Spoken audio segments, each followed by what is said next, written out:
Desde tempos imemoriais, o extremo norte do mundo exerce sobre o espírito humano uma atração que beira o inexplicável. Há algo na vastidão branca, na solidão absoluta e no silêncio que domina florestas e montanhas, que parece guardar segredos maiores do que qualquer civilização jamais conseguiu decifrar. Quando pensamos no Canadá, pensamos em neve menos. Mas a verdade é que a neve aqui não é apenas um fenômeno climático. Ela é uma presença, uma força, uma espécie de guardiã antiga que moldou cada etapa da história deste território colossal. E é exatamente neste ponto que nossa jornada começa, com uma pergunta que ecoa como um sopro gelado entre montanhas congeladas. Como um lugar marcado por invernos quase eternos se tornou um dos países mais estáveis, diversos e admirados do planeta. Para entender isso é preciso voltar milhares de anos, atravessar lendas indígenas, rivalidades europeias e decisões políticas que definiram continentes inteiros. Mas antes de atravessarmos esse labirinto de séculos, precisamos compreender o verdadeiro impacto desse cenário extremo na construção da identidade canadense. O frio sempre foi mais do que um obstáculo.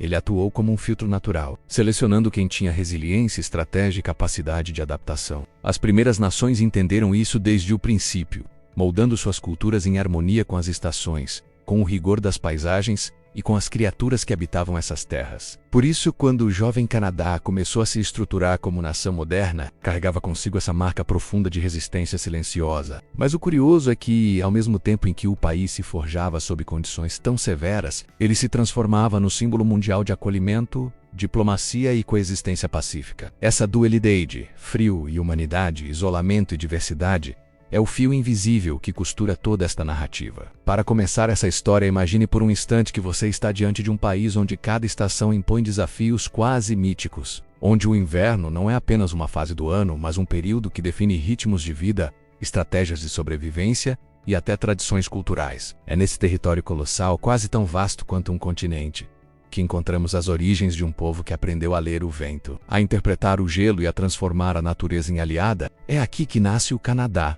Não como um país, mas como uma ideia, uma força geográfica e espiritual que antecede qualquer bandeira ou fronteira. E é também aqui que se encontra o centro de nossa investigação. Compreender como essa terra, tão marcada pelo frio, se transformou em um dos maiores experimentos multiculturais da modernidade. A resposta é longa, profunda e cheia de surpresas.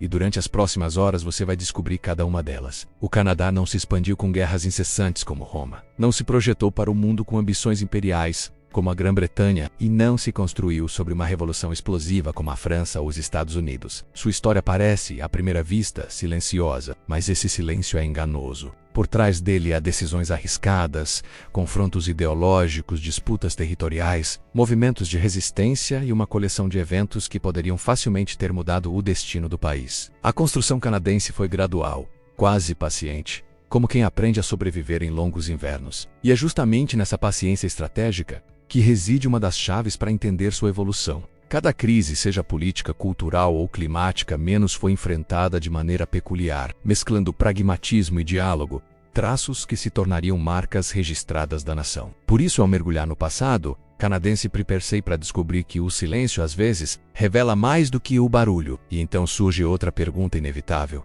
O que faz do Canadá um território tão singular no imaginário mundial? Talvez seja a sensação de fronteira infinita um convite permanente para explorações que desafiam os limites humanos. Talvez seja sua ligação intrínseca com o Ártico, um dos últimos lugares verdadeiramente selvagens do planeta, ou até mesmo sua capacidade de unir culturas drasticamente diferentes sob um mesmo teto sem exigir que nenhuma delas apague suas raízes. Em um mundo onde conflitos identitários são comuns, o Canadá se destaca como um experimento de coexistência que, embora imperfeito, oferece pistas sobre futuros possíveis. Mas tudo isso, absolutamente tudo, tem origem em um passado tão vasto quanto o próprio território. Para compreendê-lo por completo, precisamos partir da pergunta mais importante desta introdução.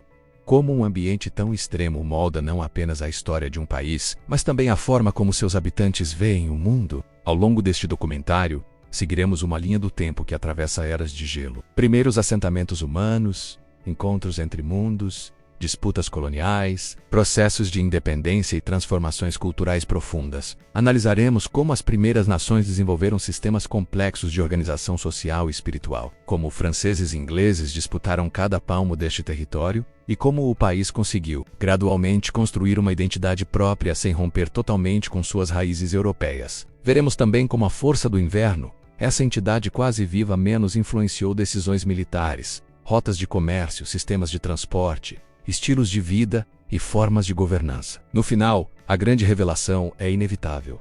O Canadá não seria o Canadá sem o inverno eterno.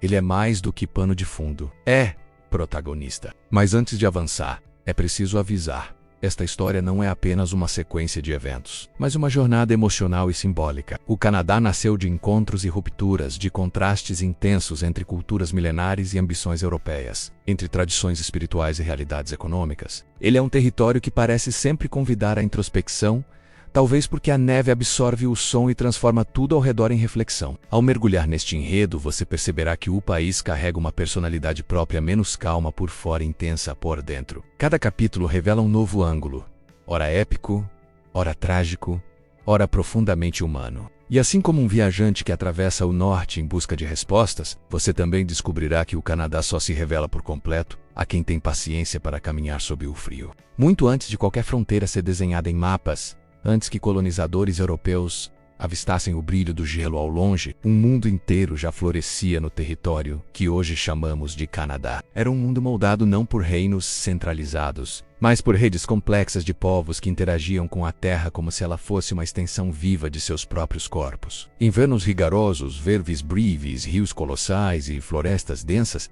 forjavam não apenas o cenário, mas o próprio caráter dessas sociedades. E ao contrário do que a visão europeia tardia sugeriria, não se tratava de grupos isolados ou primitivos, mas de culturas sofisticadas, conectadas e profundamente adaptadas aos ambientes extremos do norte. Com histórias transmitidas pela oralidade e tradições que atravessavam gerações, essas comunidades não apenas sobreviveram, elas prosperaram. Cada povo carregava sua própria forma de interpretação do mundo. E dessas interpretações nasciam sistemas sociais únicos, cosmologias originais e responsabilidades coletivas que transcendiam a vida material. Entre os Haida, por exemplo, a costa do Pacífico era o palco de sociedades hierarquizadas, artistas renomados e tradições marítimas avançadas. Já os Cria, espalhados pelo imenso interior, desenvolviam estratégias de caça, coleta e mobilidade que lhes permitiam acompanhar as movimentações das estações com precisão quase matemática.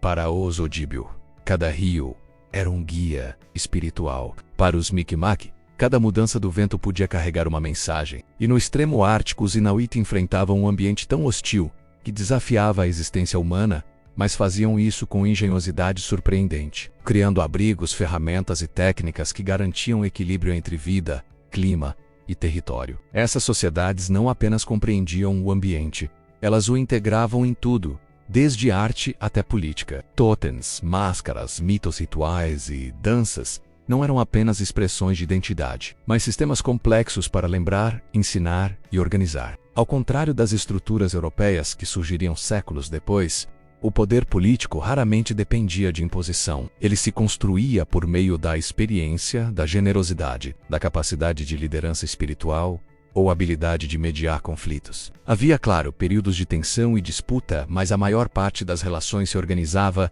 em torno do equilíbrio. A terra não pertencia a ninguém. Era o ciclo da vida que guiava decisões. Isso criava uma relação de respeito profundo com o território, sustentada por uma percepção simples e poderosa, a de que a natureza, no final das contas, sempre venceria. Há cerca de 10.000 anos, quando as últimas geleiras recuaram e tornaram habitáveis os espaços que antes eram muros de gelo, surgiram novas rotas, novos assentamentos e novos modos de viver. Pesquisas arqueológicas revelam redes comerciais que iam muito além do imaginado, conectando povos distantes através de trocas que envolviam alimentos, ferramentas, peles e até símbolos sagrados. A interação entre esses grupos criava uma espécie de teia cultural que atravessava montanhas, vales e mares. E essa teia era tão sofisticada que, embora cada nação mantivesse suas tradições, era comum que conhecimentos se espalhassem entre regiões inteiras, do uso de canoas de casca de bétula até técnicas de navegação costeira. Uma enorme variedade de saberes circulava pelo continente como se seguisse um sistema antigo e silencioso de comunicação. A espiritualidade das primeiras nações também moldava profundamente sua visão do mundo. Para muitos povos, o universo não era dividido entre o natural e o sobrenatural.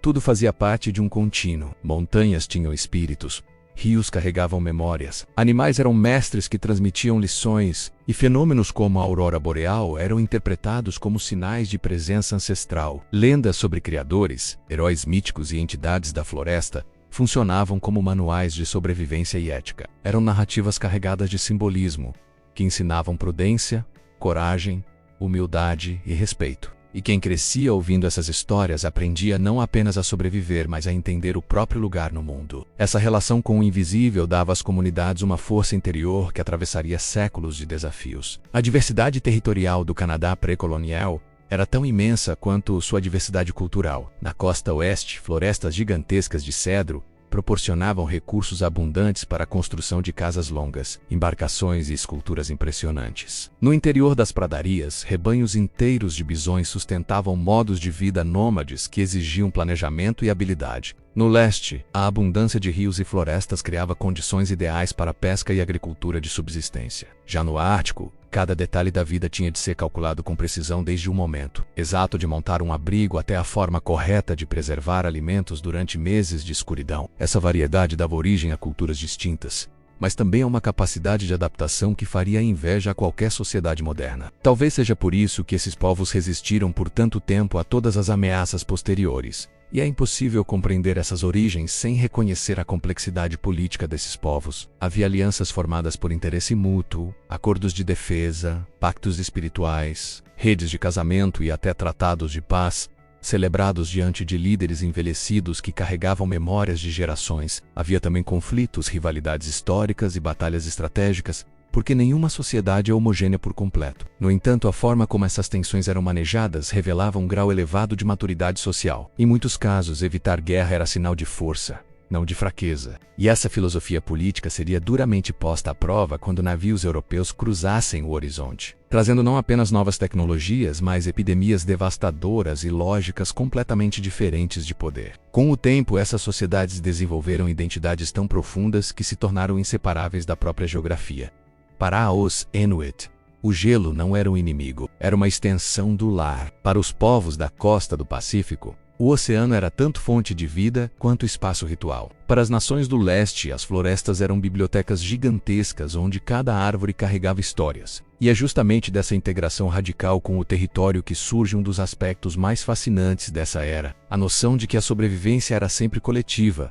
Cada membro contava, cada gesto tinha propósito. E cada vida era parte de uma rede que se estendia para trás no tempo e para frente no futuro. Uma visão que contrastaria violentamente com a mentalidade europeia que logo chegaria. Quando observamos hoje a complexidade dessas sociedades, percebemos que o Canadá pré-colonial era na verdade um mosaico impressionante. Íntegro, vasto, cheio de nuances e mistérios. Não havia fronteiras fixas, mas havia territórios definidos por relações simbólicas e práticas. Não havia reis absolutistas, mas havia lideranças respeitadas por mérito e sabedoria. Não havia escrita formal, mas havia uma memória coletiva sofisticada que preservava lendas, genealogias e ensinamentos, com uma precisão que surpreende antropólogos até hoje. Esse mundo floresceu por milênios sem precisar de conquistas agressivas ou processos de dominação externa, um equilíbrio raro na história humana. Mas esse equilíbrio estava prestes a ser desafiado como nunca antes. Navios começaram a surgir no horizonte, trazendo homens que não viam a Terra como um organismo vivo, mas como recurso. Não buscavam equilíbrio, buscavam lucro, rotas, expansão. E sem saber, carregavam também algo muito mais letal que armas, doenças para as quais as populações nativas não tinham defesa alguma. Essa colisão entre mundos tão diferentes seria um dos pontos de virada mais dramáticos da história do Canadá. Mas antes de chegar a esse choque, é essencial reconhecer que as primeiras nações, apesar de sua diversidade, compartilhavam algo fundamental: uma filosofia de coexistência com um ambiente que seria indispensável para todo o futuro do território. E é aqui que encontramos uma das raízes mais importantes da história. Canadians, o país moderno só existe porque essas sociedades ancestrais dominaram a arte de viver em equilíbrio, com condições que nenhum povo europeu estava preparado para enfrentar. Seus conhecimentos de navegação, sobrevivência e mobilidade foram fundamentais para que exploradores estrangeiros não perecessem imediatamente ao entrar nesses ambientes. Paradoxalmente, os povos que mais seriam prejudicados com a chegada dos europeus, responsáveis por seus primeiros passos bem-sucedidos no Novo Mundo. O impacto desse conhecimento ecoaria por séculos. Quando o Canadá moderno olha para seu passado, ele se depara com uma verdade inevitável. Nada do que existe hoje e absolutamente nada teria sido possível sem as culturas, os sistemas e os saberes construídos pelas primeiras nações. Cada trilha aberta, cada rio explorado, cada técnica de caça, cada estratégia para sobreviver ao inverno extremo reverbera até o presente. E ainda que a história posterior traga dor, conflitos e injustiças profundas, a força cultural dessas nações sempre encontrou maneiras de persistir. Essa persistência é uma das maiores provas de que suas raízes são tão imensas quanto o próprio território. A presença europeia no norte da América do Sul, especialmente na região que viria a ser conhecida como Amazônia, não foi um processo linear, nem tampouco uma mera disputa militar entre reinos à procura de novos territórios. Pelo contrário, tratou-se de um complexo jogo geopolítico, econômico e simbólico, marcado por interesses divergentes, alianças inesperadas com povos indígenas, rivalidades internas entre potências europeias e uma profunda falta de compreensão sobre o ambiente amazônico. Para entender esse período, é fundamental olhar não apenas para o movimento dos colonizadores, mas para o embate entre projetos de mundo completamente diferentes, que se cruzaram nos rios e florestas do norte, quando Portugal estabeleceu seu domínio inicial sobre o litoral brasileiro no século XVI. Sua atenção estava voltada sobretudo para o Nordeste açucareiro e para a defesa contra corsários estrangeiros. A Amazônia ainda era percebida como um espaço distante, intocado e de valor pouco compreendido. Essa percepção abre exatamente a brecha que ingleses, franceses e holandeses desejavam explorar. Se Portugal não ocupava efetivamente a região, então a floresta, aos olhos europeus, era um território disponível sem dono, pronto para ser reivindicado em nome de seus reinos. O fascínio europeu pela região amazônica não se devia apenas à curiosidade pelo desconhecido. As cortes francesas e inglesas alimentavam expectativas grandiosas sobre a possibilidade de encontrar riquezas naturais, rotas alternativas para a Ásia, ou até mesmo civilizações lendárias escondidas no interior do continente. Mapas precários, relatos exagerados e rumores transformavam a Amazônia em uma espécie de fronteira mítica, e isso atraía aventureiros, comerciantes, navegadores e militares sedentos por prestígio. A ideia de que o norte do Brasil era uma terra de oportunidades tornou-se tão forte que motivou expedições oficialmente patrocinadas e também incursões clandestinas. A França foi uma das primeiras potências a demonstrar interesse concreto pela região. Já no início do século XVII, os franceses lançaram um projeto de Guiana Francesa como um grande empreendimento colonial. A posição geográfica próxima ao delta do Amazonas permitia estacionar navios, estabelecer fortes e tentar expandir influência para regiões adjacentes, inclusive para dentro do território que Portugal considerava parte do Brasil. Os franceses buscavam principalmente produtos naturais valorizados na Europa, como as drogas do sertão, cacau, salsa-parrilha, cravo, canela silvestre, urucum e inúmeras outras plantas de valor medicinal ou comercial. Como não possuíam grande estrutura agrícola naquele primeiro momento, dependiam fortemente das alianças com povos indígenas, que dominavam profundamente o ambiente e conheciam rotas fluviais que nenhum europeu seria capaz de percorrer sozinho. Essas alianças não eram superficiais. Em muitos casos, os franceses estabeleciam relações mais igualitárias do que os portugueses, oferecendo presentes,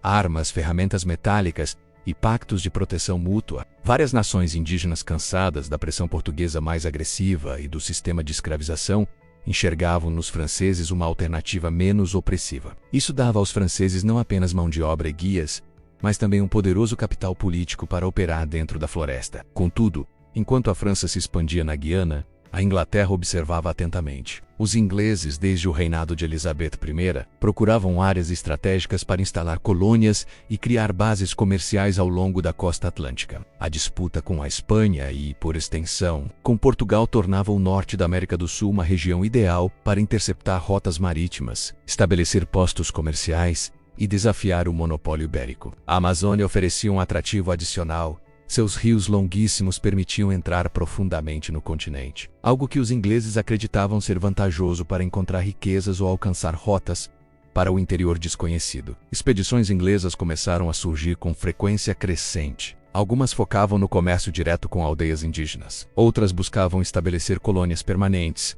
como a tentativa de ocupar a região das Guianas e do Oiapoque. Essas missões muitas vezes eram financiadas por empresas privadas, como a Companhia da Virgínia, ou por nobres interessados em lucros futuros. A presença inglesa incomodava não só Portugal, mas também a França, gerando momentos em que ingleses e franceses competiam entre si pela amizade de determinadas tribos, disputavam acesso a portos naturais e até travavam pequenos confrontos armados. O cenário torna-se ainda mais complexo quando consideramos que Portugal, nesse período, enfrentava dificuldades para consolidar a ocupação do norte, distante dos grandes centros coloniais. A Amazônia não era prioridade econômica menos e o ambiente hostil da mata, com sua umidade extrema, fauna perigosa e doenças tropicais, dificultava a vida dos colonos. Até mesmo para soldados experientes, o cotidiano amazônico parecia insuportável. Os fortes portugueses, quando existiam, eram poucos e espalhados. Em muitos trechos dos rios, não havia presença portuguesa alguma. Essa fragilidade territorial animou ainda mais ingleses e franceses. Navegadores chegavam ao delta do Amazonas com mapas que declaravam a região como terra livre, baseando-se no argumento de que Portugal não exercia a ocupação efetiva, um princípio muito discutido no direito internacional da época. Para reforçar sua reivindicação, erguiam pequenos fortes, deixavam bandeiras hasteadas, faziam pactos com líderes locais e registravam tudo em documentos que seriam apresentados às cortes europeias como prova de posse legítima. A Amazônia, então, transforma-se em palco de uma guerra silenciosa, feita não tanto de grandes batalhas, mas de movimentos estratégicos, negociações e tentativas de controle simbólico. A reação portuguesa, quando veio, foi dura e calculada. O reino entendeu que, se não consolidasse a posse da região, perderia definitivamente o controle do norte, algo que seria catastrófico, tanto do ponto de vista territorial quanto político. Decidiu então fortalecer a presença militar e enviar expedições de reconhecimento para expulsar estrangeiros. Uma dessas forças foi liderada por Pedro Teixeira, figura crucial na história amazônica. Com profundo conhecimento dos rios e com apoio de numerosas tribos aliadas, Teixeira realizou viagens monumentais que reafirmaram a soberania portuguesa e enfraqueceram a presença estrangeira. Os conflitos não eram simples. Franceses e ingleses possuíam armamentos de qualidade superior, navios mais modernos e contavam com apoio de grupos indígenas fortes e bem organizados militarmente. Em muitos casos, aldeias rivais usavam os europeus como aliados para resolver disputas territoriais antigas. O resultado era um tecido político extremamente instável, no qual cada povo indígena tomava decisões baseadas em sua própria lógica de sobrevivência, e não necessariamente alinhadas com as intenções de qualquer potência europeia. Mesmo assim, o avanço português foi constante. A construção de fortalezas em pontos estratégicos como o Forte do Presépio, em Belém, garantiu maior controle do estuário amazônico. A partir daí, Portugal impôs barreiras rígidas aos navios estrangeiros, reforçou patrulhamentos e passou a perseguir expedições clandestinas. O objetivo era claro: impedir que franceses ou ingleses estabelecessem bases permanentes no coração da floresta. Do lado europeu, havia uma percepção crescente de que a disputa pelo norte do Brasil poderia se tornar economicamente mais vantajosa do que as colônias tradicionais do Caribe ou da América do Norte. Isso explica por que franceses e ingleses insistiram por décadas, mesmo enfrentando doenças tropicais devastadoras, resistência portuguesa e dificuldades logísticas quase insuperáveis. A promessa de lucros extraordinários guiava esse esforço. Especiarias amazônicas alcançavam preços inéditos na Europa, e rumores sobre metais preciosos no interior do continente animavam novas expedições. Além do impacto econômico, havia questões de prestígio nacional. Em plena era das grandes navegações, cada território anexado era um símbolo de poder. Perder a Amazônia para outra potência seria visto como humilhação internacional. Por isso, ingleses e franceses não queriam apenas explorar, queriam dominar. Portugal, por sua vez, não podia aceitar qualquer presença estrangeira no que considerava parte de seu império natural. Com o passar do tempo, e sobretudo após o fortalecimento militar português na região, a balança começou a pender para Portugal. A capacidade de manter postos avançados, organizar tropas locais, criar missões religiosas e desenvolver rotas internas permitiu que os portugueses se integrassem mais profundamente ao território do que quaisquer outros europeus. Os franceses acabaram concentrando suas forças na atual Guiana Francesa, enquanto os ingleses se consolidaram mais ao norte, nas Guianas Inglesas e no Caribe. Embora pequenas incursões continuassem,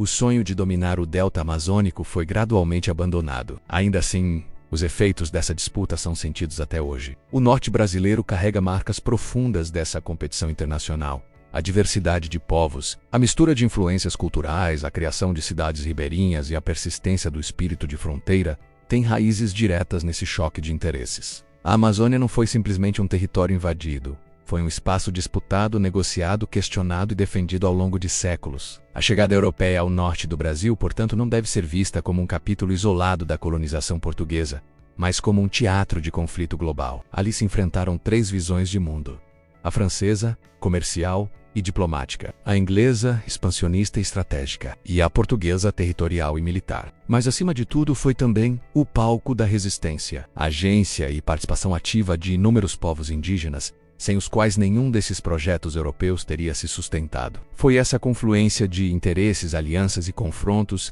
que moldou a história da Amazônia e que, ainda hoje, ajuda a entender por que a região ocupa um lugar tão particular dentro do Brasil e do imaginário mundial. A disputa pelo norte não foi apenas por terras, foi pela possibilidade de controlar uma das regiões mais complexas, ricas e enigmáticas do planeta. A construção da identidade canadense começa muito antes de qualquer documento oficial, muito antes de qualquer bandeira tremulando diante de um parlamento recém-formado. Ela nasce dos trilhos de ferro que cortaram tundras, montanhas e florestas infinitas. Nasce da decisão ousada de unir territórios distantes sob uma mesma voz. Nasce, sobretudo, do encontro entre pessoas que vinham de mundos diferentes, carregando sonhos, medos e esperanças que moldariam para sempre um país destinado à vastidão. As terras que hoje chamamos de Canadá foram por séculos palco de disputas silenciosas entre clima e sobrevivência, entre isolamento e ambição. Mas, ao longo do século XIX, algo novo começou a emergir.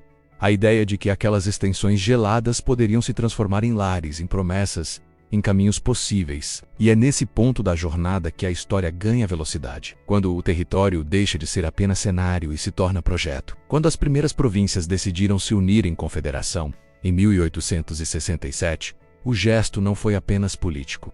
Foi simbólico. Era a tentativa de dar forma a uma identidade coletiva que ainda estava em construção. Mas havia um desafio monumental pela frente: conectar um país tão grande que parecia não caber em si mesmo. As distâncias entre o Atlântico e o Pacífico eram mais do que geográficas, eram culturais, climáticas e econômicas. Para que o Canadá existisse como nação, não bastava a assinatura de um documento. Era necessário criar um corpo físico que unisse cada canto da colônia recém-nascida. Assim, o trilho de ferro tornou-se mais do que tecnologia tornou-se a costura que permitiria à nação ter forma própria. Unir terras tão inóspitas significava também unir pessoas. E essa união, ainda incipiente, seria catalisada pela imigração que viria em ondas. A construção das grandes ferrovias, especialmente a Canadian Pacific Railway, foi uma façanha que exigiu não apenas engenharia, mas sobrevivência. Trabalhadores vindos da Europa, da China e de outras partes do mundo enfrentaram avalanches, fome, doenças e jornadas exaustivas. Muitos não sobreviveram, e seus nomes jamais foram registrados. Mas é impossível narrar a formação do Canadá sem reconhecer que o sacrifício desses homens criou as artérias que permitiram ao país respirar como uma entidade única. A ferrovia era vista como promessa de prosperidade, mas pelo caminho também expôs tensões sociais profundas, desde as desigualdades no tratamento de imigrantes até os conflitos com povos indígenas cujos territórios eram atravessados pelo aço que avançava sem pedir permissão. Ainda assim, o projeto seguiu seu curso, porque naquele momento, a identidade canadense dependia disso. As terras férteis das pradarias, até então dominadas por bisões e pelos ritmos das primeiras nações, começaram a se transformar rapidamente, com a chegada de colonos estimulados por políticas agressivas de povoamento. O governo oferecia lotes generosos a quem aceitasse enfrentar o frio, cultivar a terra e fixar raízes. O objetivo era claro: consolidar a soberania do país e impedir que os Estados Unidos avançassem para o norte. Mais do que estratégia geopolítica, essa política criou um caldeirão cultural em que ucranianos, poloneses, alemães, islandeses e tantos outros passaram a enxergar nas pradarias a chance de recomeçar. Cada família, ao erguer sua cabana de madeira, deixava não apenas uma marca física no território, mas também uma peça fundamental na diversidade que viria a ser a assinatura do Canadá moderno. A imigração, no entanto, não foi um processo linear ou sempre acolhedor. Enquanto alguns grupos eram incentivados a se estabelecer, outros enfrentavam discriminação aberta, barreiras legais e preconceitos que marcariam gerações. Imigrantes chineses, por exemplo, foram essenciais para a construção da ferrovia, mas sofreram taxas específicas, exclusões e políticas deliberadas para reduzir sua presença no país. Ainda assim, permaneceram, resistiram e contribuíram de forma decisiva para as comunidades e cidades em crescimento. Essencialmente, o Canadá estava se construindo através de uma tensão constante entre inclusão e exclusão, entre a narrativa idealizada de multiculturalismo e a realidade dura de um país ainda aprendendo a lidar com a diferença. À medida que os trilhos avançavam e as cidades cresciam, surgia também a necessidade de definir não apenas o território, mas o próprio imaginário coletivo. Como um país tão diverso poderia se reconhecer como unidade? A resposta veio lentamente, impulsionada por desafios compartilhados. Tempestades de neve que isolavam regiões inteiras, longos invernos que exigiam cooperação, vastas distâncias que só podiam ser vencidas com esforço conjunto. O frio extremo, paradoxalmente, tornou-se um elemento de identidade. Sobreviver ao inverno não era apenas uma questão climática, era quase um rito de passagem. Essa relação íntima com o clima moldou práticas culturais, modos de falar, tradições e até o humor característico das comunidades espalhadas pelo norte. Os trilhos, porém, não representaram apenas progresso. Para os povos indígenas, significaram também invasão, ruptura e uma imposição de fronteiras que nunca haviam existido. À medida que imigrantes ocupavam terras distribuídas pelo governo, muitos territórios ancestrais eram reduzidos, deslocados ou ignorados nos acordos oficiais. As tensões aumentaram à medida que culturas milenares viam sua liberdade de movimento enfraquecida. A política de expansão territorial, embora essencial para a formação do Canadá moderno, carregou consigo um legado de injustiças que ecoaria por séculos. A construção da identidade nacional seria sempre incompleta sem reconhecer as perdas sofridas por quem já vivia nessas terras, muito antes da chegada dos colonos. Com o avanço das ferrovias veio também o surgimento de novas cidades-hubs comerciais, centros de trocas culturais, redutos multiculturais em plena formação. Winnipeg, por exemplo, tornou-se ponto de encontro entre culturas europeias, indígenas e asiáticas. Já Vancouver explodiu em crescimento, impulsionada pela chegada de imigrantes que enxergavam no Pacífico uma porta aberta para oportunidades. Essas cidades foram moldadas por idiomas, sabores, tradições e conflitos que conviviam numa harmonia imperfeita mas pulsante. Da arquitetura aos mercados locais, tudo refletia a transformação de um território vasto em comunidades vivas, cheias de identidade própria, mas conectadas por um país ainda jovem. À medida que novas pessoas chegavam, também surgia a necessidade de estabelecer uma imagem unificada que pudesse ser reconhecida globalmente. O Canadá buscava se diferenciar do Reino Unido, mas também queria evitar se fundir culturalmente aos Estados Unidos. Assim, a identidade canadense começou a ser construída em oposição e em diálogo constante com seus vizinhos. A ideia do multiculturalismo ganhava força não como um ideal abstrato, mas como um reflexo natural da vida cotidiana. Nas ruas, festivais, feiras e escolas, vozes diferentes começavam a conviver sem que nenhuma se tornasse dominante. Era um experimento social em escala nacional, guiado não por imposição, mas por convivência. A expansão das ferrovias também impulsionou a economia de forma explosiva. Produtos agrícolas das pradarias passaram a alcançar portos no Atlântico e no Pacífico, fortalecendo o comércio internacional. O país começava a se ver como peça estratégica em um tabuleiro global, conectado não apenas internamente, mas ao mundo. Esse crescimento econômico intensificou o fluxo de trabalhadores especializados e investidores, que chegavam atraídos pela promessa de prosperidade. E quanto mais o Canadá se abria ao mundo, mais sua identidade evoluía, absorvendo influências que se somavam às tradições já enraizadas nas comunidades. No entanto, a construção dessa identidade não ocorreu sem crises internas. Greves ferroviárias, conflitos trabalhistas e tensões entre províncias revelavam que o projeto nacional era complexo e frágil. As disparidades entre leste e oeste tornaram-se evidentes, e a busca por autonomia nas províncias francófonas adicionava outra camada de desafio. O país percebia cada vez mais que sua identidade não seria monolítica, mas múltipla. O Canadá não seria uma única história, mas uma constelação de histórias entrelaçadas. E justamente nessa multiplicidade surgia sua força, a capacidade de integrar diferenças sem anular singularidades. Com o passar das décadas, as ferrovias perderiam parte de sua centralidade econômica, mas jamais seu valor simbólico. Elas permaneceram como metáfora do esforço coletivo que permitiu ao Canadá existir como nação. Cada trilho representava uma escolha, um sacrifício, uma aposta no futuro. A imigração contínua solidificou a diversidade como marca nacional,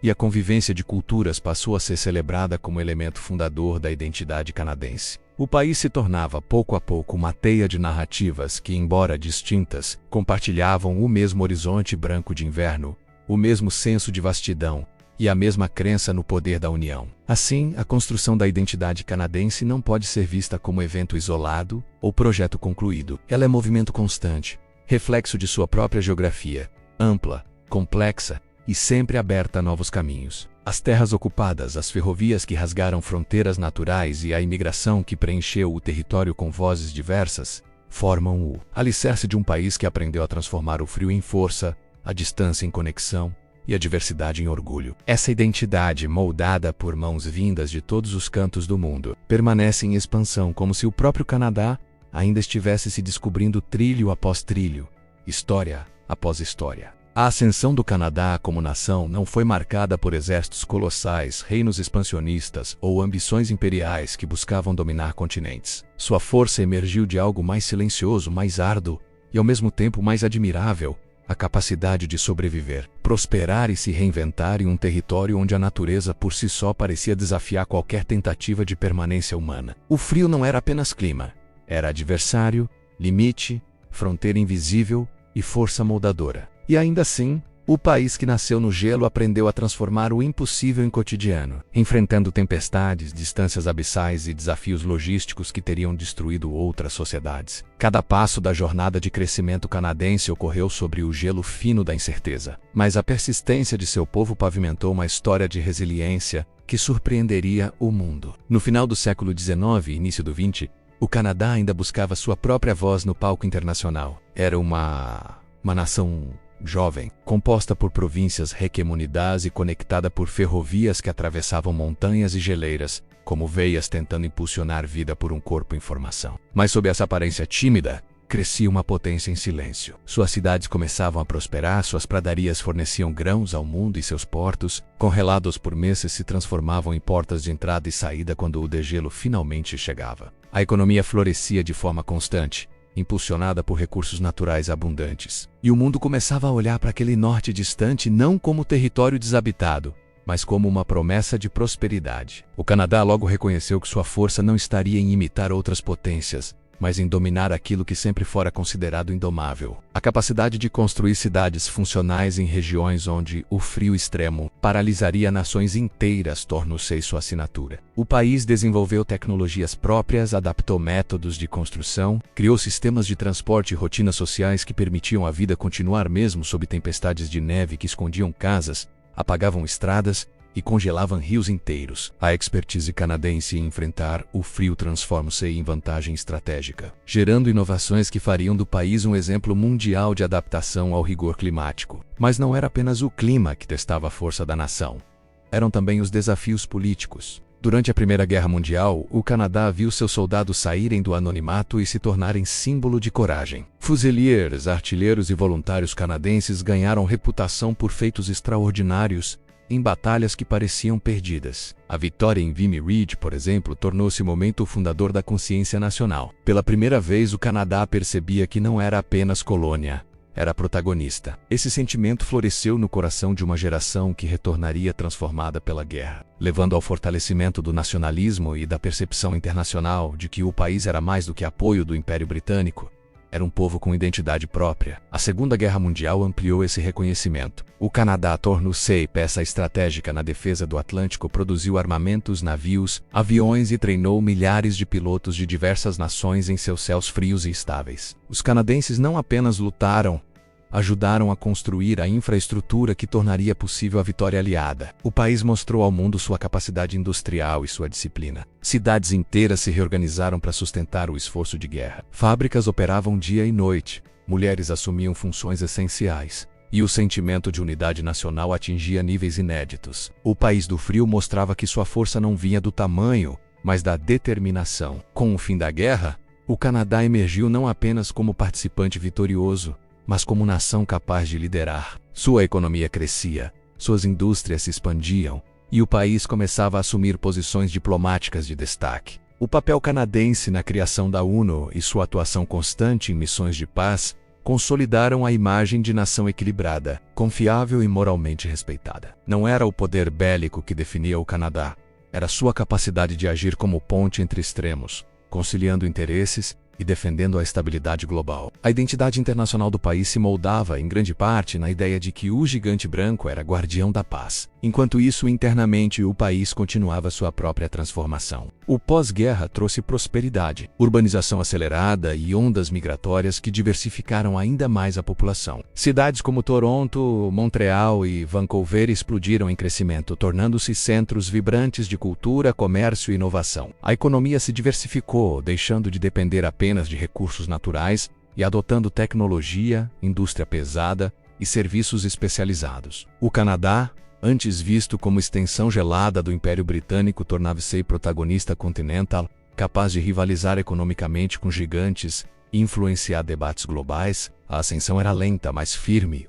mais importante, inevitável. Contudo, nenhum processo de crescimento é linear, e o Canadá enfrentou desafios profundos. Tensões entre Quebec e o restante do país colocaram em risco a união nacional, culminando em referendos que quase dividiram a nação. O bilinguismo oficial, embora símbolo de respeito cultural, também revelou conflitos históricos e sentimentos de distanciamento. Mas ao invés de fragmentar o país, essas tensões fortaleceram o debate democrático, criando um ambiente político em que identidades múltiplas podiam coexistir. A habilidade canadense de resolver conflitos internos sem violência se tornou parte essencial de sua imagem ascendente, um país que não temia o diálogo, mesmo quando a unidade parecia ameaçada. Enquanto lidava com esses conflitos internos, o Canadá também avançava em direção ao Ártico, uma das regiões mais desafiadoras do planeta. A exploração do norte não era apenas busca por recursos, mas necessidade estratégica. Com gelo, tempestades e escuridão constantes, o Ártico transformava-se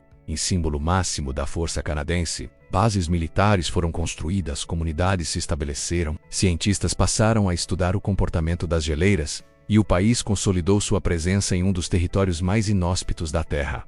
O frio, antes inimigo, tornava-se agora território de domínio. Poucas nações ousavam ir tão longe e o Canadá foi o domínio do norte, porém trouxe também responsabilidades. As comunidades indígenas do Ártico, especialmente os inuites, tornaram-se parte central do debate nacional. Preservar suas tradições, garantir seus direitos e reconhecer injustiças históricas tornarem-se prioridades. A ascensão canadense não se resumiria a conquistas externas.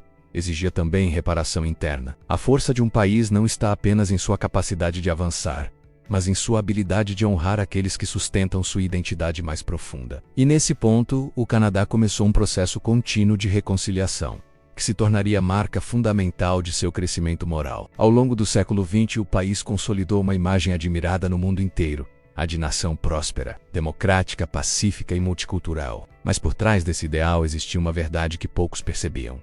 Essa ascensão só foi possível porque o Canadá aceitou o desafio de crescer onde outros sucumbiriam. Sua geografia indomável exigiu criatividade, resiliência e coragem. Suas crises políticas exigiram diálogo. Suas tensões culturais exigiram abertura.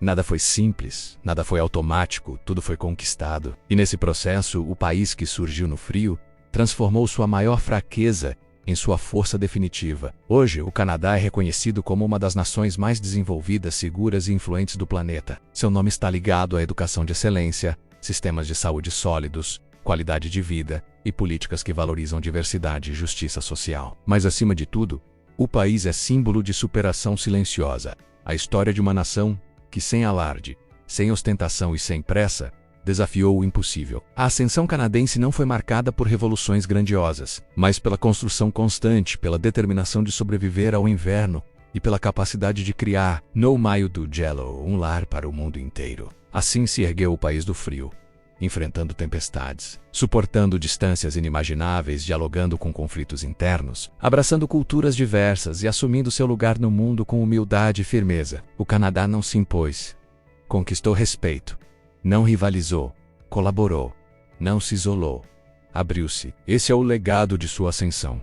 Mostrar que a verdadeira força não vem da imposição, mas da persistência. E, enquanto o vento gelado continua a soprar sobre suas montanhas e pradarias, o país segue avançando, provando ao mundo que o impossível pode ser apenas o começo de uma nova história. No extremo norte do planeta, existe uma região onde a própria ideia de tempo parece se desmontar, onde o vento corta como lâminas antigas e onde a noite, por meses, decide não ir embora. É nesse território que nasce o mito do inverno eterno, uma força invisível que sempre seduziu exploradores, cientistas e aventureiros que buscavam respostas que não existem em mapas. Aqui, o silêncio não é apenas ausência de som, é uma presença absoluta, quase consciente, como se cada sopro de gelo carregasse histórias de homens que ousaram desafiar o Ártico e nunca mais voltaram. E à medida que avançamos nessa paisagem congelada, percebemos que o perigo não se limita ao frio.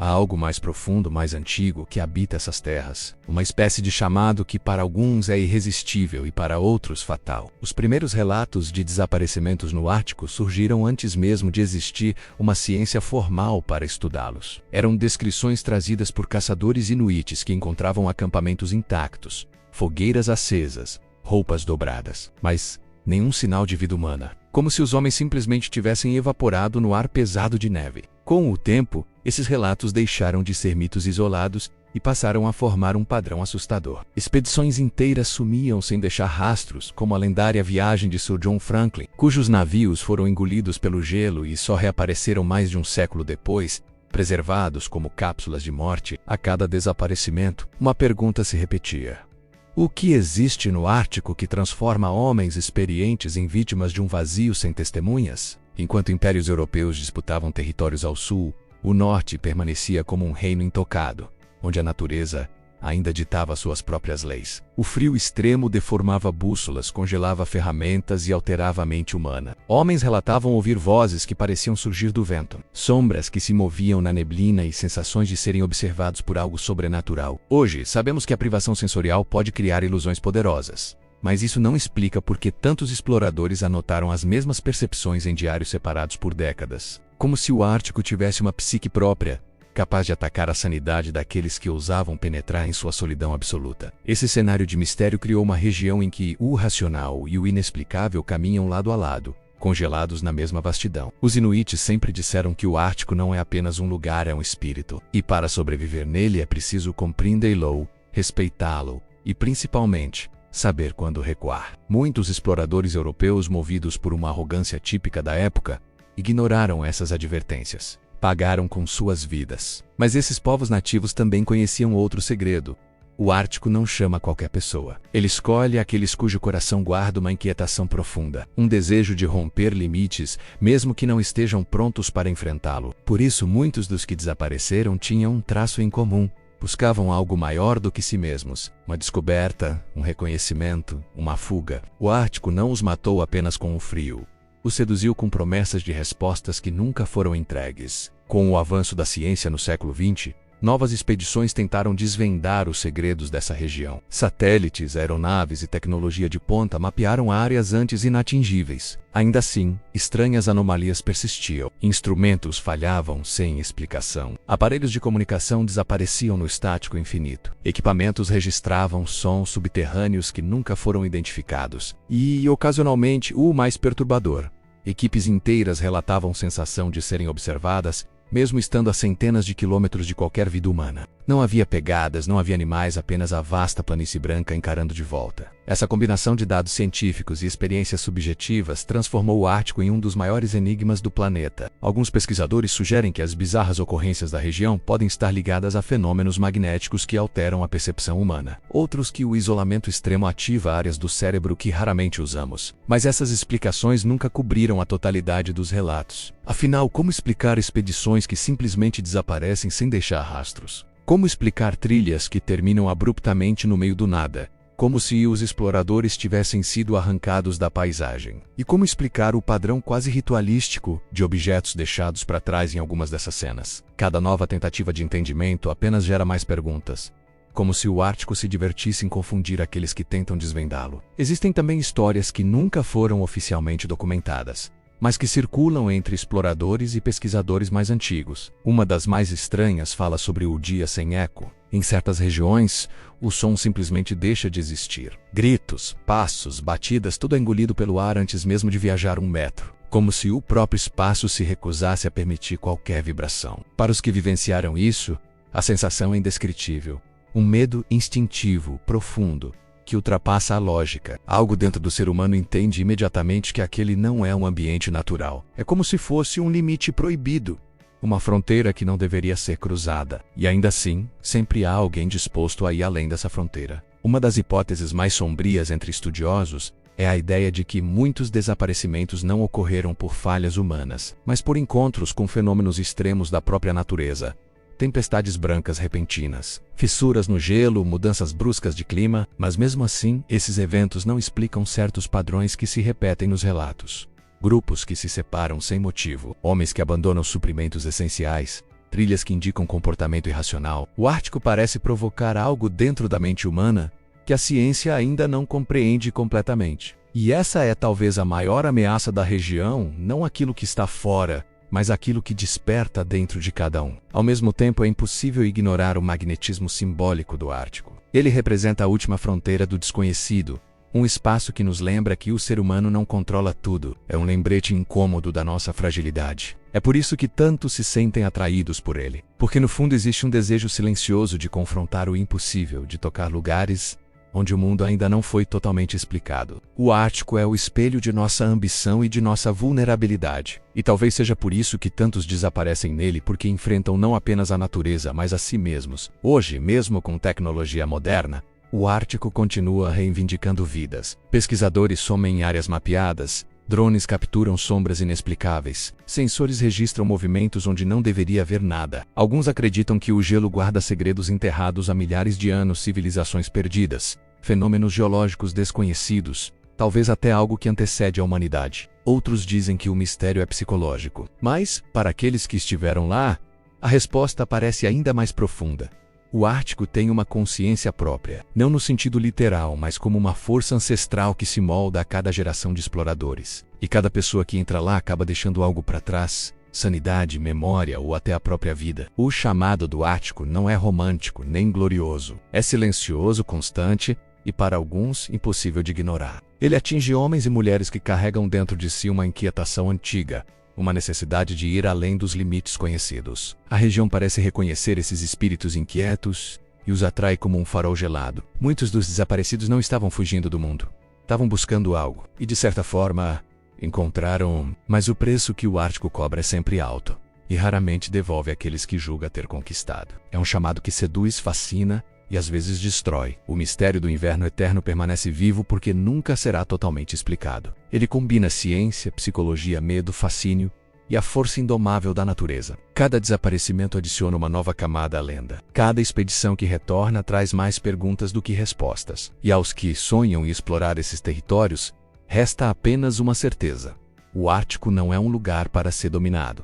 É um território que exige humildade. Um reino onde o frio tem memória, o silêncio tem vontade e o desconhecido observa em silêncio. E acima de tudo, é um lembrete de que ainda existe, no nosso planeta, um pedaço do mundo que permanece indomável e que talvez por isso mesmo nunca deva ser completamente compreendido. Quando um país moldado pelo gelo, pela solidão e pela resistência começa a enfrentar seu próprio declínio, o processo raramente é abrupto. Ele se manifesta em rachaduras silenciosas, em tensões que surgem como fissuras no gelo antes de um grande rompimento. Durante décadas, esse território distante acreditou que sobreviver ao frio bastava para garantir estabilidade. Mas por trás da superfície congelada, cresciam conflitos internos que nenhum aquecimento político conseguiu derreter. Antigos aliados passaram a desconfiar uns dos outros. Grupos sociais antes unidos pela necessidade começaram a se fragmentar, cada um reivindicando uma versão diferente do futuro. A harmonia construída pela diversidade começou a mostrar suas falhas, revelando que, mesmo em terras onde a natureza é fatal, o inimigo mais perigoso sempre pode vir de dentro. O declínio não começou com guerras ou desastres naturais. Começou com a sensação coletiva de que algo estava sendo perdido. Os jovens se sentiam sufocados por estruturas rígidas.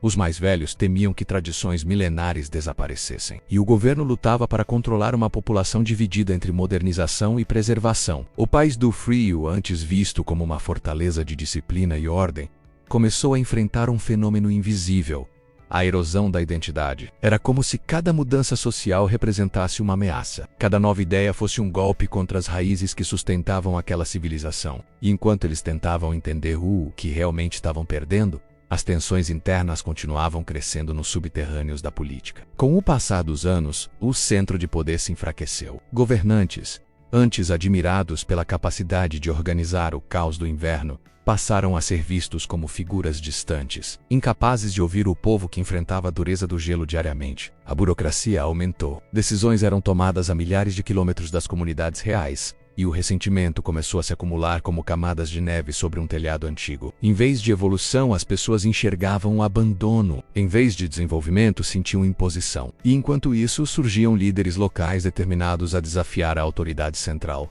prometendo autonomia e um futuro que respeitasse as particularidades de cada região. Esses líderes regionais alimentavam um sentimento crescente, a ideia de que cada parte do país poderia sobreviver melhor sozinha. A rivalidade política intensificou-se, transformando diferenças culturais em armas retóricas. Regiões mais ricas acusavam o governo de incompetência, regiões mais pobres reclamavam de exploração, e o país, antes unido pelo simples fato de desafiar o impossível, começava a se partir em discursos inflamados. As tensões sociais se infiltravam no cotidiano, nas escolas, nas famílias, criando divisões fabricadas por interesses políticos. A unidade, que durante séculos fora o pilar da sobrevivência, começou a ser questionada como nunca antes. A essa fragmentação se somou um conflito silencioso, porém poderoso, o choque entre tradição e avanços tecnológicos. Para alguns, a modernização representava a chance de finalmente se libertar das limitações impostas pelo clima. Para outros, era uma ameaça direta aos modos de vida herdados de gerações que haviam sobrevivido ao impossível. Tecnologias que prometiam facilitar a vida foram vistas como tentativas de apagar a cultura ancestral.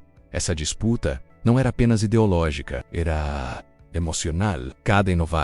Cada proposta de mudança parecia atacar o orgulho de um povo que sempre se orgulhou de resistir à própria natureza. E quando orgulho e política se misturam, nenhuma transformação chega sem conflito. Com tantas tensões internas, o país tornou-se um terreno instável. Movimentos separatistas ganharam força, exigindo autonomia administrativa, econômica e até militar. Eles argumentavam que cada região deveria controlar seus próprios recursos, especialmente em um território onde o clima impõe limites severos e a sobrevivência depende de decisões rápidas e adaptadas à realidade de cada comunidade. Esses grupos resgataram narrativas antigas, heróis regionais e episódios históricos que reforçavam a ideia de independência. O discurso deixou de ser uma crítica ao governo e passou a ser uma afirmação identitária. Nós somos diferentes e merecemos decidir nosso próprio destino. Enquanto isso, o governo central tentava se manter firme, mas sua resposta era lenta, burocrática e desconectada. As políticas criadas para conter essas forças apenas as alimentavam ainda mais. Cada tentativa de controle era interpretada como opressão. Cada acordo recusado virava evidência de desprezo. A população, já dividida, passou a enxergar o poder central como um inimigo comum. A crise deixava de ser apenas administrativa e se tornava emocional. O medo de perder a unidade se misturava ao desejo de liberdade. O país caminhava para um ponto em que decisões diplomáticas já não eram suficientes para evitar rupturas. O declínio atingiu seu ápice quando crises econômicas e climáticas começaram a se sobrepor. O inverno, cada vez mais imprevisível, dificultava colheitas, rotas comerciais e operações militares. A economia dependente de recursos isolados sofreu colapso em diversas regiões. Esse caos acelerou ainda mais o desejo de autonomia. Muitos acreditavam que poderiam sobreviver melhor administrando suas próprias riquezas. Outros viam a fragmentação como uma oportunidade para redefinir valores, tradições e prioridades. O país inteiro parecia estar diante de um espelho rachado,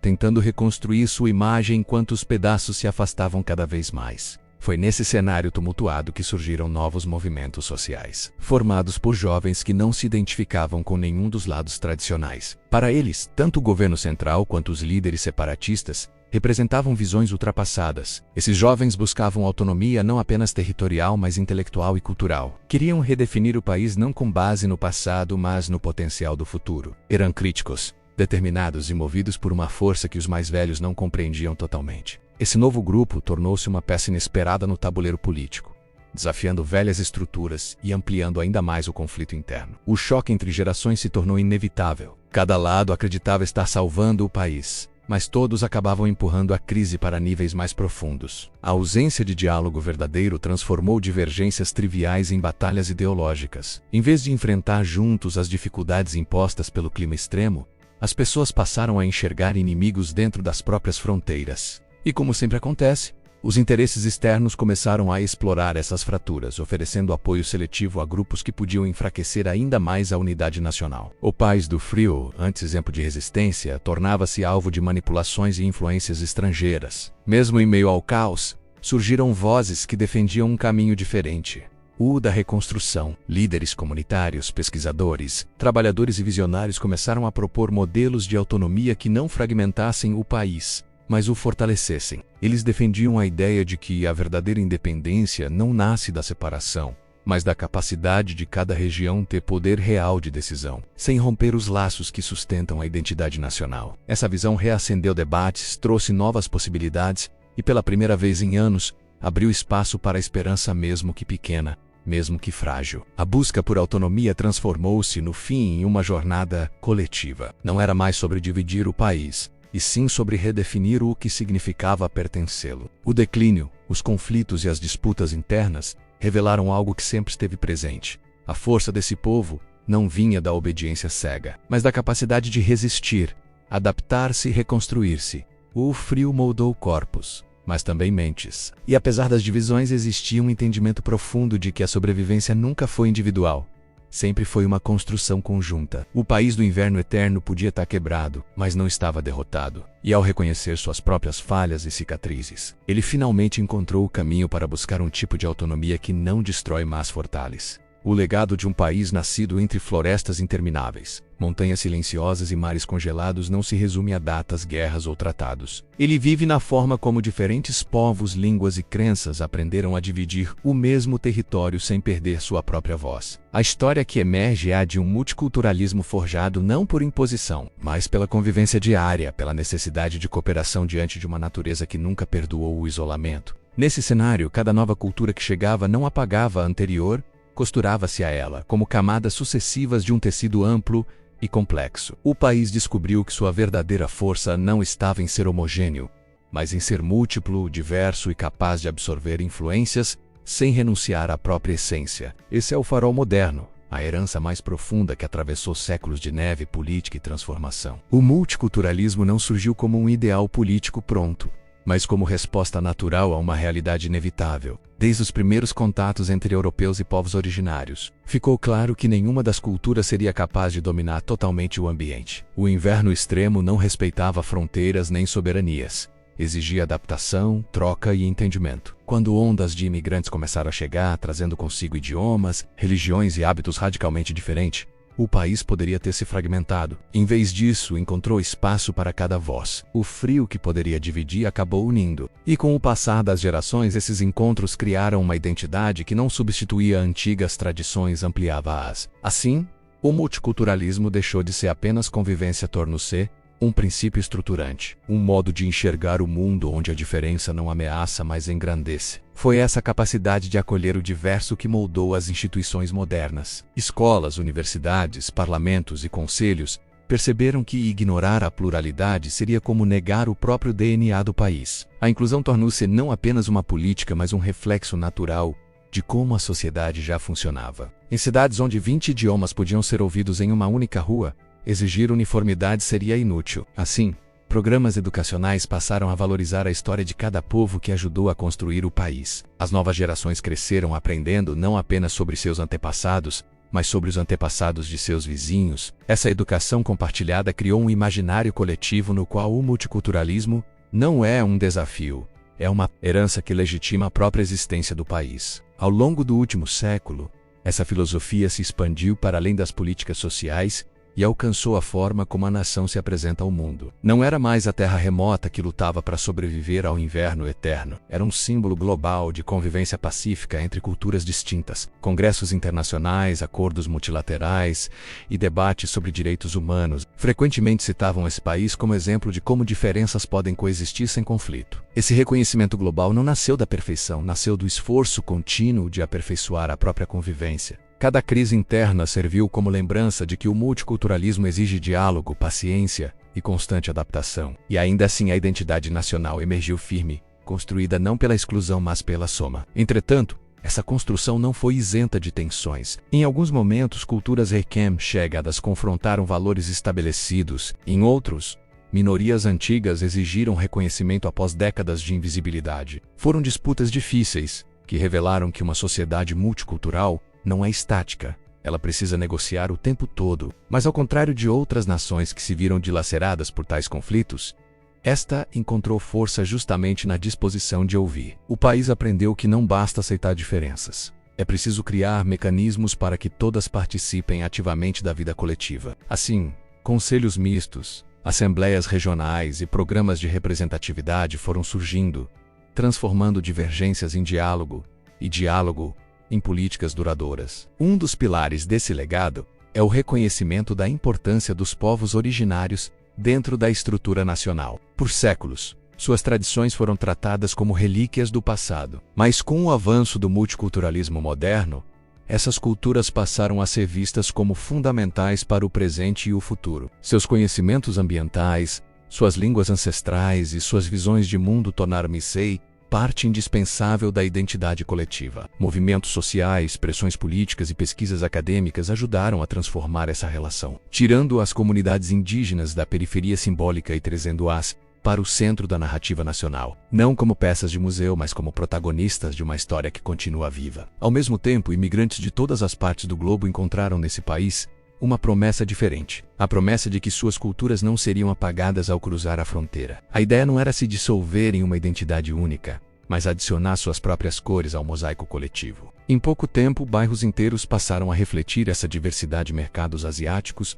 ao lado de padarias europeias, templos africanos próximos a mesquitas do Oriente Médio, festivais caribenhos misturados a celebrações eslavas. Essa convivência cotidiana espontânea passou a definir a experiência urbana. E, com o passar dos anos, essa diversidade deixou de ser apenas um detalhe. Tornou-se um símbolo de modernidade, tolerância e criatividade. A economia também absorveu essa força multicultural. Empreendedores de diferentes origens trouxeram técnicas, sabores, tecnologias e tradições comerciais que ampliaram o potencial do país. Restaurantes, indústrias, startups, escolas e centros culturais cresceram sustentados por uma troca constante de perspectivas. O que antes parecia uma soma caótica de culturas transforma-se em motor econômico. O multiculturalismo deixou de ser apenas conceito social e passou a ser vantagem competitiva em um mundo globalizado. Essa diversidade tornou-se ferramenta estratégica. Facilitou relações diplomáticas, expandiu rotas comerciais e permitiu que o país se tornasse ponte entre regiões do planeta que raramente dialogam entre si. Ao observar esse legado no século XXI, percebemos que ele se transformou em algo maior que um ideal político. Tornou-se identidade emocional. Pessoas de origens completamente diferentes sentiram que pertenciam ao mesmo território, não porque compartilhavam sangue ou língua, mas porque compartilhavam a ideia de que diferenças merecem ser celebradas. Essa filosofia criou um sentimento de pertencimento mais poderoso que fronteiras. Como se a neve, o frio e a resistência tivessem moldado uma sociedade onde cada pessoa tem o direito e o dever de existir, sem apagar ninguém. E é essa ideia que continua guiando o país no cenário global atual. Mas o verdadeiro encanto desse legado multicultural está no modo como ele molda o imaginário das gerações futuras. As crianças crescem ouvindo histórias de diversos povos, aprendendo a dançar músicas que não pertencem à sua origem e dominando idiomas que, em outros lugares, seriam considerados exóticos. Elas crescem compreendendo que a identidade não é uma caixa fechada, mas um campo aberto. E quando essas crianças se tornam adultas, carregam consigo uma visão de mundo mais ampla, capaz de enxergar o outro não como ameaça, mas como possibilidade. Essa é talvez a contribuição mais profunda do multiculturalismo. Formar cidadãos que veem diversidade como riqueza e não como risco. Hoje, quando o mundo enfrenta polarizações, extremismos e crises de identidade nacional, esse país se mantém como exemplo raro de coexistência. Não porque seja perfeito longe disso, mas porque reconhece suas imperfeições e trabalha para transformá-las. O multiculturalismo continua sendo farol porque ilumina caminhos alternativos, mostrando que sociedades não precisam escolher entre identidade e diversidade. Elas podem construir identidades que nascem justamente da diversidade. O que começou como necessidade histórica transforma-se em escolha consciente. E, com o passar do tempo, essa escolha se tornou símbolo global de esperança. No fim, o legado multicultural desse país prova algo simples e poderoso.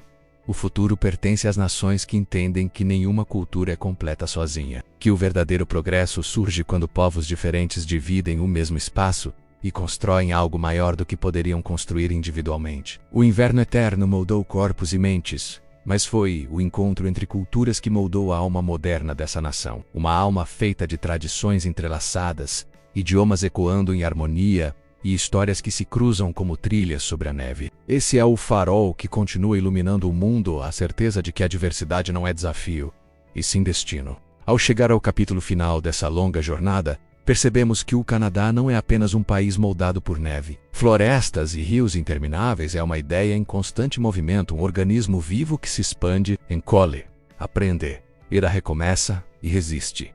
Sua história não segue uma linha reta. Ela serpenteia como trilhas abertas no gelo, marcadas por povos que sobreviveram ao impossível, por imigrantes que cruzaram oceanos em busca de novos horizontes e por comunidades que transformaram a diversidade em fundamento. O Canadá que emerge dessa narrativa não é estático, nem perfeito. É um país que cresceu enfrentando seus próprios fantasmas, negociando identidades e reinventando-as em meio àquilo que o mundo insistia em chamar de limite. Ao final, o que vemos é uma nação que aprendeu a se fortalecer justamente onde muitos acreditavam que ela cairia. O país que conhecemos hoje carrega cicatrizes profundas, mas também testemunhos de superação. Ele já viveu tensões internas capazes de fragmentá-lo, crises culturais que ameaçaram sua própria identidade, e enfrentou o olhar do mundo quando decisões difíceis precisavam ser tomadas. Mas cada vez que se partia, encontrava meios de recompor-se, não voltando a ser o que era, mas transformando-se naquilo que precisava ser. Essa capacidade rara de adaptação é seu maior trunfo histórico. Enquanto nações ao redor se prendiam a tradições rígidas ou estruturas engessadas,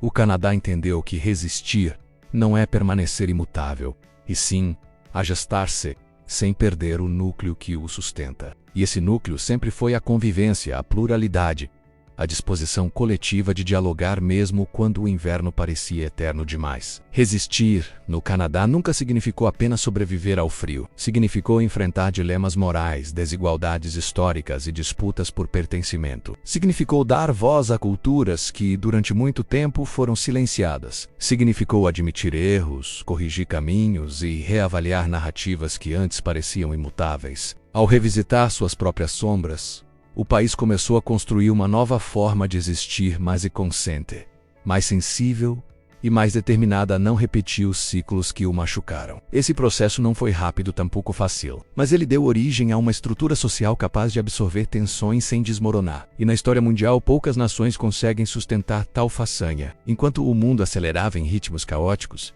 o Canadá escolheu outro compasso. Em vez de competir pela narrativa mais grandiosa ou pela influência mais agressiva, preferiu construir uma identidade discreta, mais sólida. Uma identidade que valoriza equilíbrio, diplomacia e cooperação.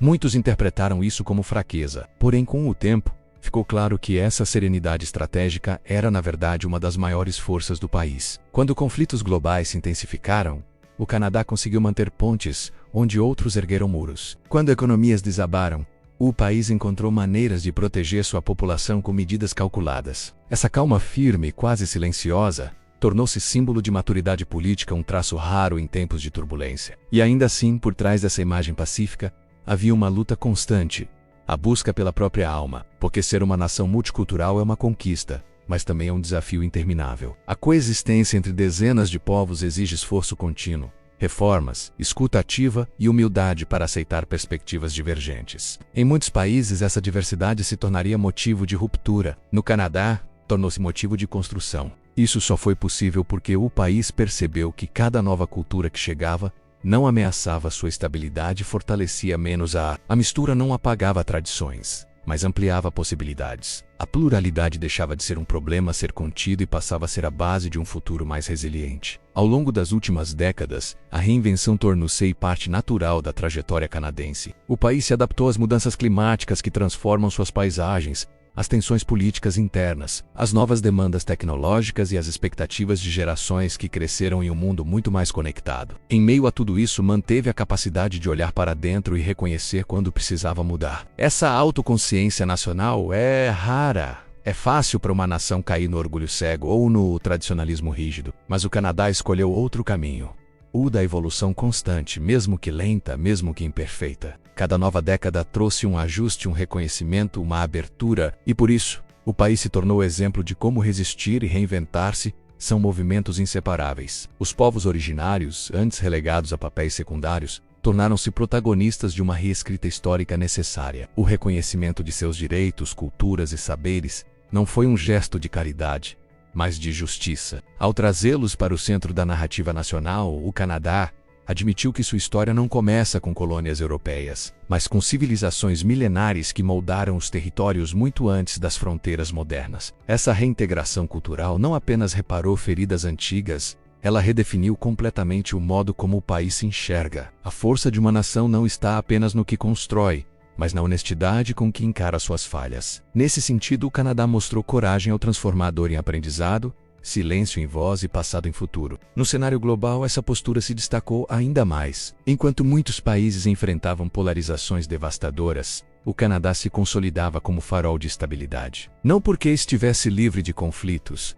mas porque encarava cada um deles com uma combinação de racionalidade e humanidade que se tornou característica própria. A diplomacia canadense transforma-se em ponte entre potências rivais, seu espírito acolhedor abriu portas para refugiados em momentos críticos, e seu compromisso com o diálogo conquistou o respeito internacional. A resistência do país não se manifestou em exércitos grandiosos, mas em ideais sólidos. E, em um mundo que oscila entre extremos, essa moderação torna-se forma poderosa de liderança. O futuro, porém, segue desafiador. O clima continuará impondo obstáculos, as tensões culturais seguirão exigindo negociações delicadas, e a economia global, cada vez mais imprevisível, demandará respostas rápidas e precisas. Mas, ao olhar para sua trajetória, o Canadá já mostrou que possui as ferramentas para enfrentar o que vier: flexibilidade, empatia, comunidade e uma capacidade quase instintiva de transformar crise em oportunidade. O país não teme o frio, não teme o conflito, não teme a mudança. Ao contrário, aprendeu a transformar cada adversidade em combustível para reinventar-se. Essa é talvez sua maior particularidade.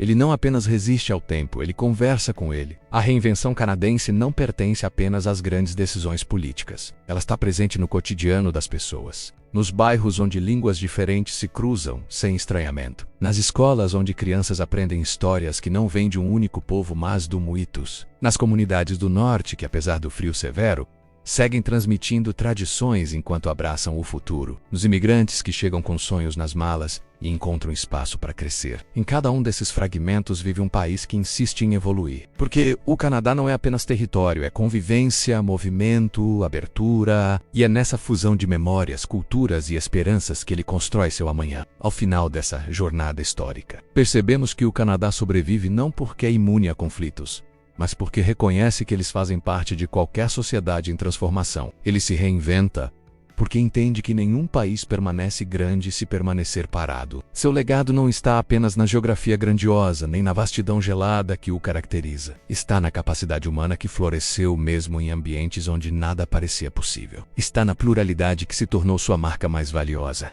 Está no compromisso coletivo de seguir construindo um futuro onde todos possam existir sem apagar ninguém. O Canadá resiste porque se reinventa, e se reinventa porque escolheu permanecer humano. Assim, encerramos esta narrativa com a certeza de que o Canadá continuará sendo mais do que um país. Será um símbolo, um lembrete de que resistência não é dureza, mas adaptação. Que identidade não é muro, mas ponte. Que diversidade não é ameaça, mas fonte de força. O Canadá que conhecemos não é o mesmo que existia há séculos e não será o mesmo daqui a 100 anos. Isso não é sinal de instabilidade, mas de vida, porque tudo o que vive muda.